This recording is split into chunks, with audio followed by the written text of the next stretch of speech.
And now, the Story Studio Hawk and Cleaver presents The Witching Hour.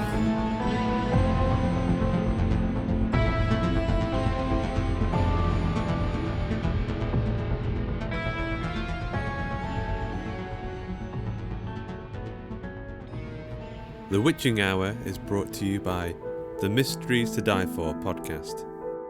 It starts with a body. Suspects line up, all have motive, but which one killed? Mysteries to Die For is the podcast for mystery lovers.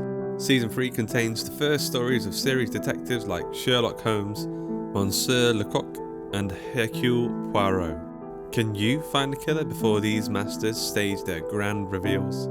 Subscribe to Mysteries to Die For wherever you get your podcasts and put your skills to the test. That's the Mysteries to Die For podcast.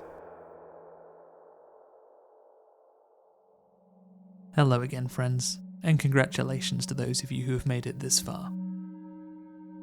Ideally, by the time you're listening to this recording, you've already experienced the misadventures, misfortunes, and in many cases fates of 7, or is that perhaps 8, attendees of the Witching Hour this year.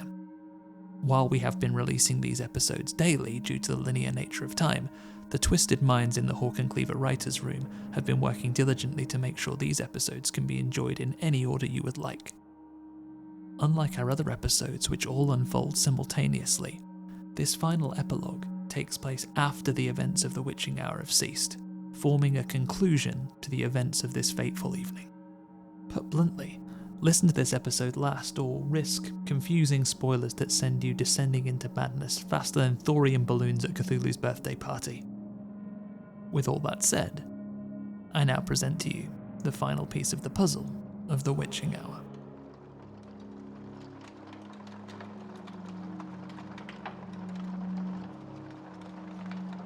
Lucille looked out of new eyes as her brother fell onto his face, as the life left him and she dropped the rifle back to the floor.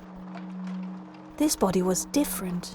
It was younger and more innocent, with a mind less busy, less argumentative, and willing to relinquish control. A mind she'd been preparing to welcome her in for years. Correcting her new body's posture, she smiled as she took a few steps to the exact spot her brother had begun the ritual.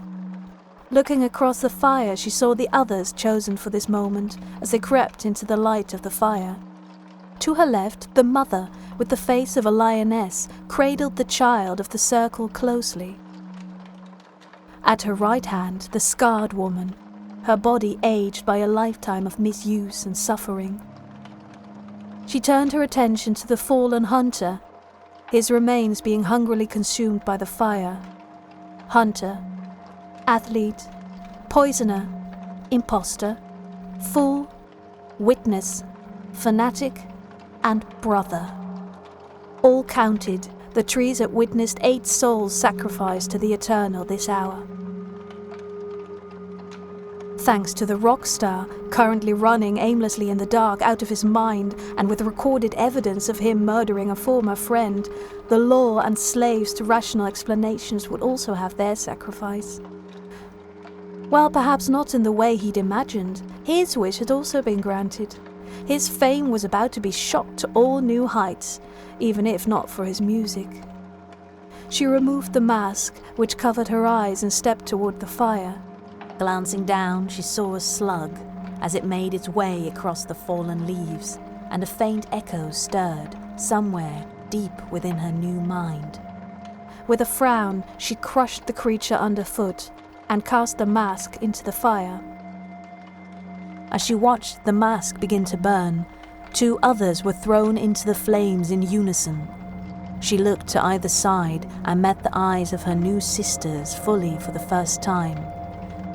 Both of their eyes were filled with questions, but also a growing understanding that this was what each of them was meant for, and that they would have all they desired, and more in time.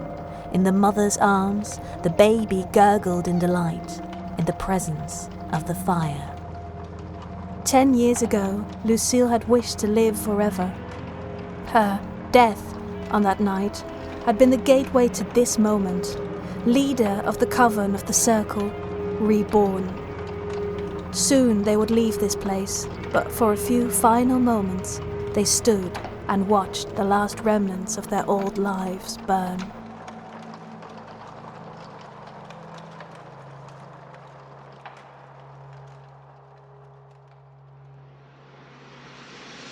And that, my friends, brings the Witching Hour to a close, at least for this year.